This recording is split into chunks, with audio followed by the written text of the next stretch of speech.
Hello everyone, welcome to Product Talk series by Pragmatic Leaders. I'm glad to see you all here. Before we start today's session, I would like to give you all a little brief about Pragmatic Leaders. At Pragmatic Leaders, you are part of a global family of aspirational professionals who proactively help each other and are invested in each other's career growth. Pragmatic Leaders functions like a full stack global career accelerator that rests on three core pillars. Pillar one is educate. We help you upskill via our proven courses and professional industry coaches. Pillar two is engage. We run a global product community on Slack with access to online and offline meetups. Pillar three is employ. We operate a job platform and dedicated interview preparation courses to help you crack your dream job. With that note, let's begin our session. Brijesh has already joined us. Welcome and thank you, Brijesh, for joining us today. I'm sure everyone is super excited for the session. I would like you to take the session forward from here. Yeah, sure. So this is Brijesh. Here is the content for this presentation. So I'll start with the background about my background. Then I'll share some work schedule, how I work remotely, taking care of the kids at the same time. I'll talk about building new products, one pager, prioritization. Then we'll go on some onboarding flows. Like those are some key elements like for building new products. And then we will do some interactive discussions. I want to keep this whole kind of more interactive. So feel free to questions. Put your comments. I'll try to check the comments. If there are many, we'll try to answer them at the end of this discussion. I think this will kind of my presentations will last about for 30 minutes. So let's go through them. So here's my background. I have about 10 plus years of experience in PM. I started with Samsung Music, which was in about 2013. I worked on some of the premium music features. So what we did was we launched a radio, which kind of equivalent to Pandora. There was a premium feature subscription. I worked on the premium feature subscription, offline playback. Then I joined Samsung Pay, where I did lots of growth and retention, funnel analysis, some of the personalization for content.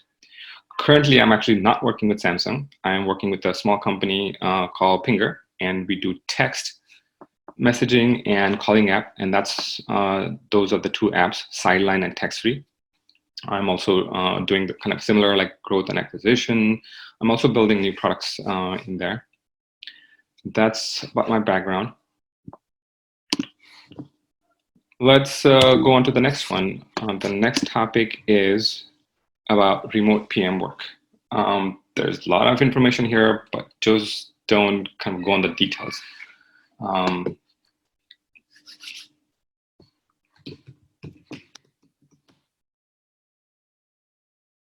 I want you to mainly focus on the red, green, and the blue. The red is where all my meetings combine, cluster all my meetings into the mornings. So from 7:30 to 2:30, I discuss with engineering, I meet with the marketing and growth execs, data science team, design teams, and then the afternoon time, late afternoon time is my time with the kids. That has been moved from the late evenings into afternoon, so I can take care of them. And then back after all the dinner is done, I get back into kind of my time, where it's independent story, independent time for me to work on PRDs, communications, and all that stuff. So kids, just like any other team, also need guidance. They need structure and specifications. My team asks me the same questions as my kids ask me, what should we do now? And I have a lot of things about from kids that I apply at work. Example, my kids like to have a dessert after dinner. And my son would say, Daddy, can you make me a smoothie? And my response would be, dude, I'm busy here. Go mix it and make it yourself. And while I'm busy doing all my cooking and stuff, I would get a tap on my back, and my daughter in her cute voice would say, Daddy, here's a picture for you. And there would be a picture. Daddy with scruffy beard, cooking meals. Bottom would say, I love you. Okay. Now, even though I have been victim of this strategies many times, I could not hold myself not to say, okay, you got me. And what would you want? And she would smugly say, just a smoothie. So most of the times I behave like my son, who just go and ask things I need. And I get a response from my colleagues or managers, I'm busy, come back later. Well, if you can engage the customers by empathizing with the customers, like it might be your colleagues or teams or managers, you might get a different outcome. Also, the right context kind of helps. One thing I want to mention here is about the communication part in this work. As we are PMs, we know we all have to work with communicating over emails to our big releases about big concerns, roadblocks, escalations. This key thing, because at some point you have to write. I spend like about hours sometimes writing an email, because the people I'm writing an email to, like the support team, the marketing team, have no clue like what problems we have been facing, and just giving them the overview, the highlights, the details they want, if necessary, the trends and all that stuff can take time. And we as a PM should take that time and make sure that the people across in the other departments are aware of what's going on, should be aware of any kind of concerns, and that is the important part of this communication. So I'll start with something about one pager. So when we talk about building new products, first thing you want to do when you are building new products is create an overview of the product idea.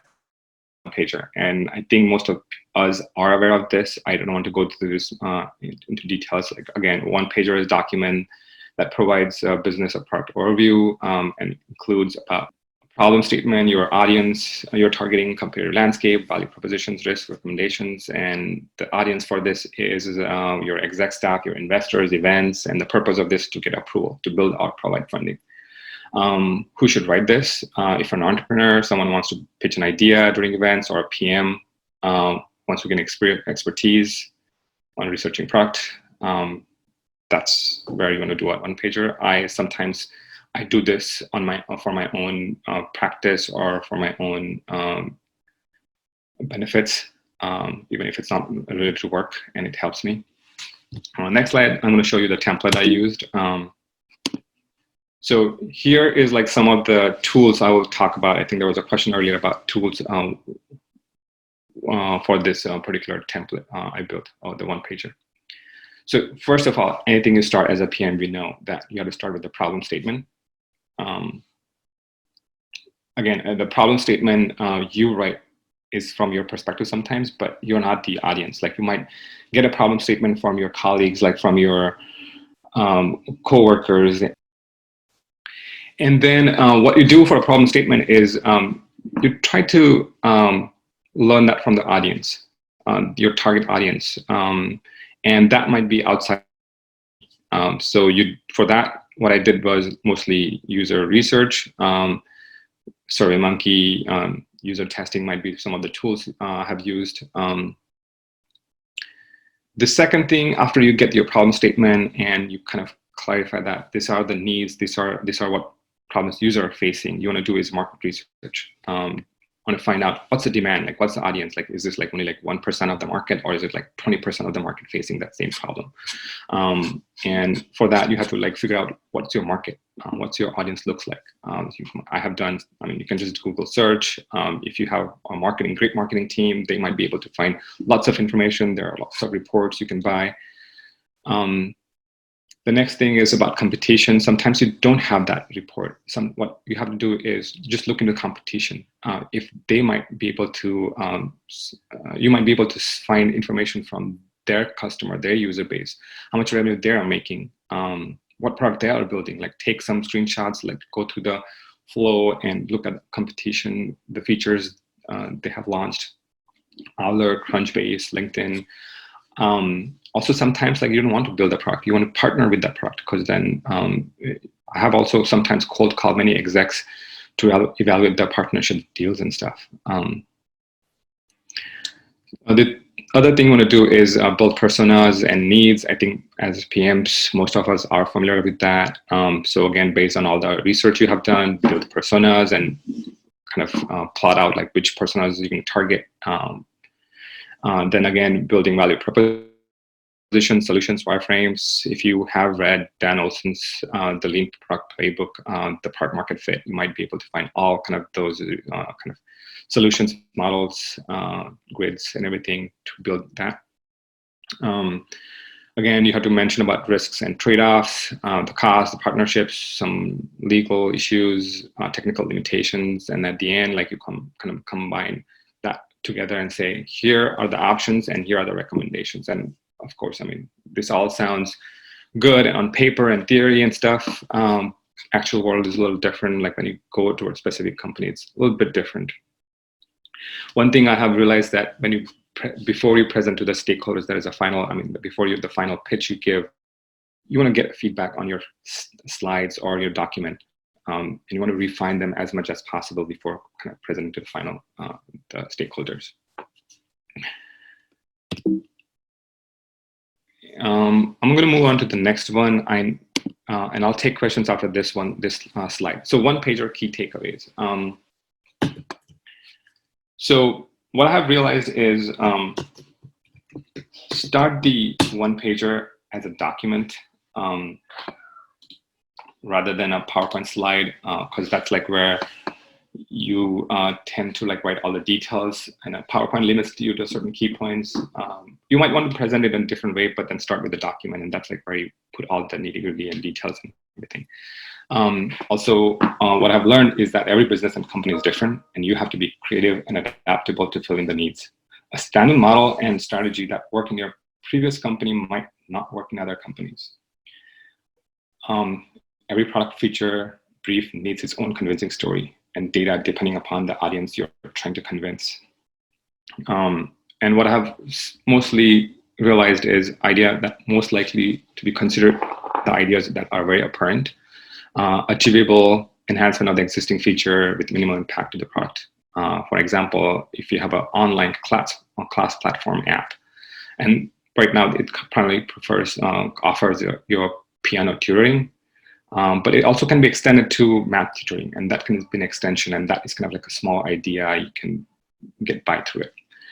But the ideas that are less likely to be considered are novel ideas that requires big updates to your core product and caters to a different audience. So kind of the same online class platform extending to offer a live conference interactions. So that might be a different need, different audience. You might need a polling or some different hardware requirements for that.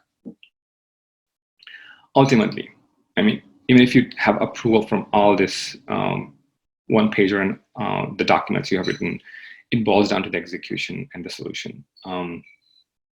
Things get interesting when you get into the hands dirty with design mocks, technology limitations, costs, MVP, user learnings, next iterations. And that's where sometimes you just have to try and fail faster. Again, this is Kano model. And you can find that from the Lean Product Playbook. There are, all this are, the grid is about user satisfaction and need fully met. And there are must-haves features, there are performance features, there are delighter features. And I was just giving examples on those. The must-haves are the ones like which, if you have a content such as the music or messaging app, you want to have search in there. That might be a must-have. Then you have the delighters. And I have an example from my Milk Music Times, my Samsung Music Times, like where we just built kind of a really cool UI. Like there was a radio dial, and I'll show you that in the next screen, which is this. So this is a music app. This is my Samsung Milk Music app where I built. You see the left-hand side shows a dial. So these are all the genres, like my stations. You have pop, hip hop, rock, and you turn the dial to get to a specific song or a specific genre, or specifically album. These were all albums.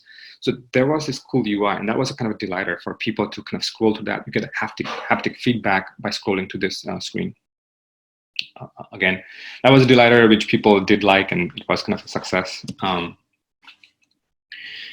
the right-hand side, you build a value proposition grid, like you kind of position yourself like where you want to be among the competitor. Again, I'm not going to go into details. You can read the Lean Product Playbook. What I'm going to focus on today's presentation slides is kind of what you should do, like the key takeaways from these prioritization models. Like the next one I'm going to show you is I scoring.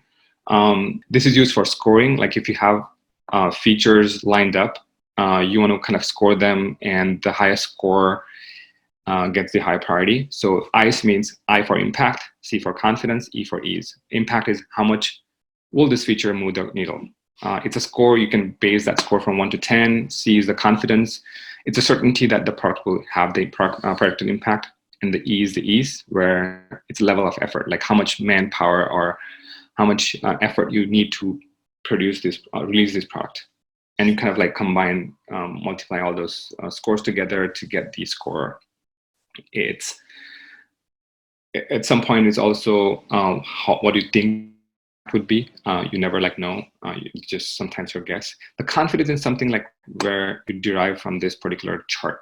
And there are many scores starting from 0.01 to 10.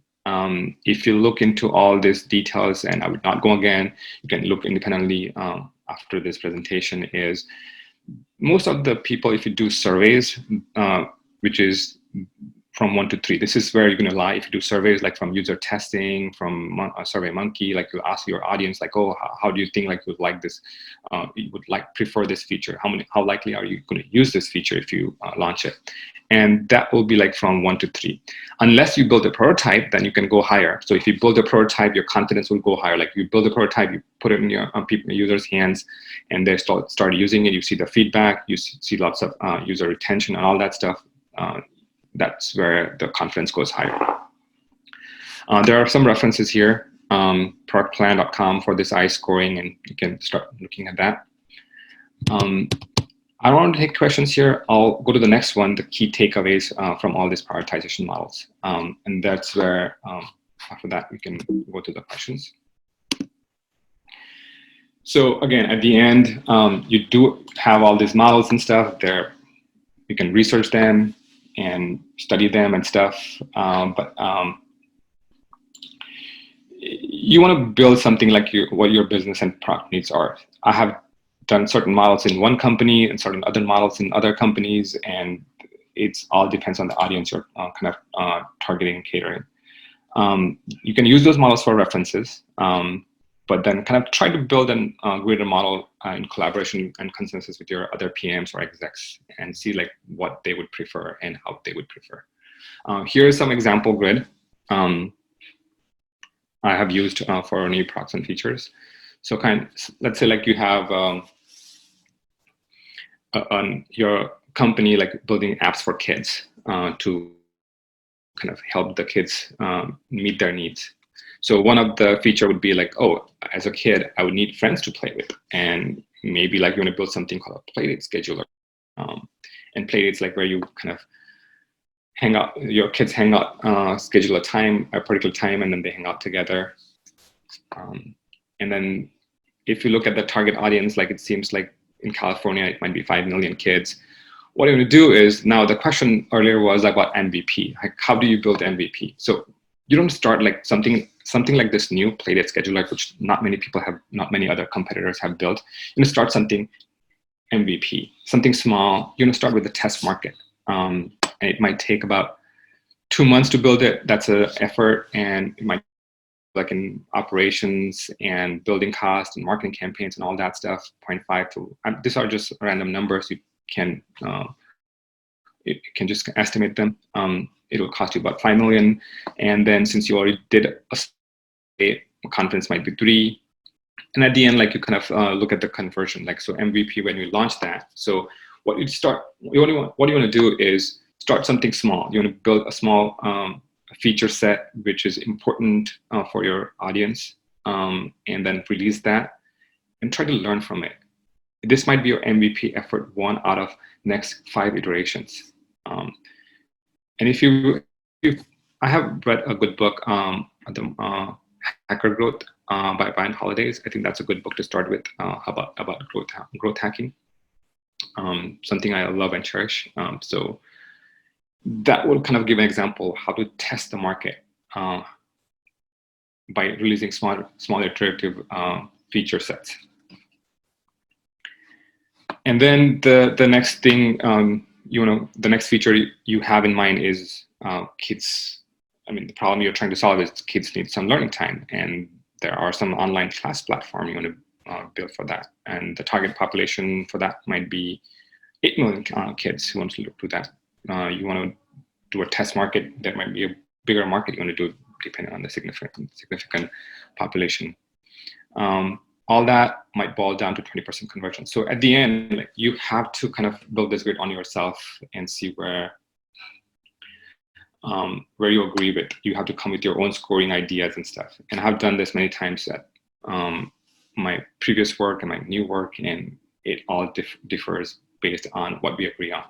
The next slide is about an app called Flipboard.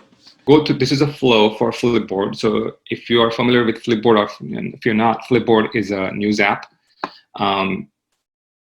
It provides you curated news, personalized content, and all that stuff. So here are about 4 Flipboard kind of screenshots I have taken. So this is like kind of an onboarding. An extreme example is YouTube.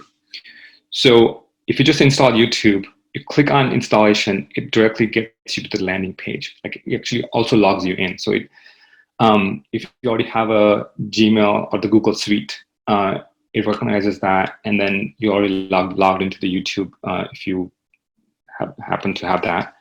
So it doesn't have account creation, it doesn't need to have account creation, the branding, the value proposition, because YouTube is so popular that, like, you know what you're getting into.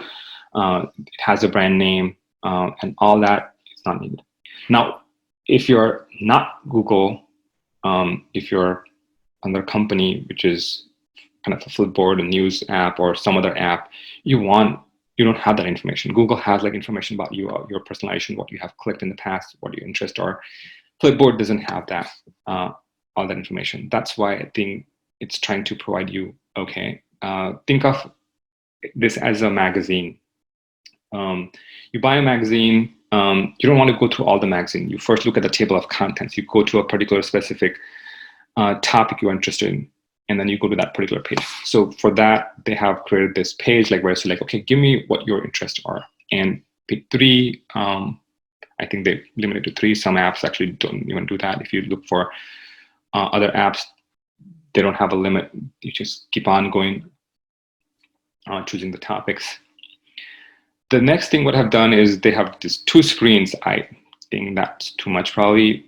And this is a value proposition. And this is telling the users, like, what are my value propositions? Like, what should you do? What should be able to do into my app? And says, discover great content and collecting magazines. I don't know what that collecting magazines is. It should be like pretty much save. They're saying you can save and share your stories. That can be improved. The next thing they do is create an account. I think they have Skip for now, which is great. Not many people are actually. This is a great friction for users like who don't want to give their personal information. It's a cognitive load for signing in, username, password, and all that stuff. And again, this one other screen is about notifications. Most of the apps these days have notification during onboarding. You want to give, they ask you for the permissions. This allows, like, let's say, like you have landed, you have onboarded onto the app, but then later on, like, you kind of forget to use the app. This is a way, the notifications, the push notifications is a way, like, to kind of get you back into your app again. And then I think this might be redundant. Count me in this 3rd screen, and then you land into this Flipboard. I think some of the chat questions are, yes, we should let people directly onboard on the app, the landing screen, which is what I'm suggesting is, I think you just have to, if you are onboarding, you just have to user test everything. User test all the screens, user test the text, the value proposition, and see like what's best for you. I have done that in my past company. I'm doing that in my current company, just small screen changes. small image changes can even change a lot of people who get through your app, and then the conversions and stuff. Yep. I think thank you all for listening. If you have additional questions, I shared my email with you. So I think there are still additional questions coming. Shoot that to me on my email. I'll try to answer as much as possible. And thank you for coming to the session.